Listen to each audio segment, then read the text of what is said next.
Hey folks, if you do any kind of content creation or, photography, anything, you're going to need something to hold your camera up or your phone up if you want to get your selfies in and whatnot.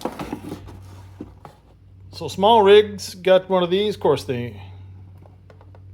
not the only name in it, but this one's a pretty nice one. Well constructed, nice aluminum body, feels well built. Oh no, look at there.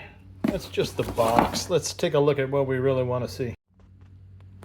Well, here it is, the SmallRig magic arm with the crab clamp. I guess that's their proprietary name, but it's just a simple quick clamp that pretty much everybody has one. It's a nice little setup. Aluminum. It's got 3 articulatable ball joints. Comes with the cell phone holder right here. Simple affair. You can move that, move it in pretty much any position you need.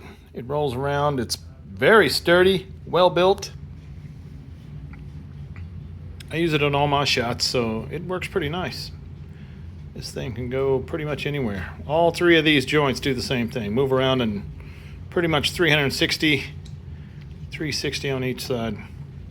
It's hard to do looking at it with the camera because there you go. You can also take these out and mount it to like a regular tripod mount. You just unscrew that right there. Now, if you'd rather use your tripod or you got a monopod or anything, which probably wouldn't work with this, you'd need both hands on that, but that mounts right to a tripod mount. That's the kit. Yeah, the SmallRig magic arm with crab clamp kit. That's a crazy name for that little crab clamp. It's just a simple clamp. These move around a little bit too. Fits pretty much anywhere. Strap it around a pole if you got one close. All right, guys, thanks for watching.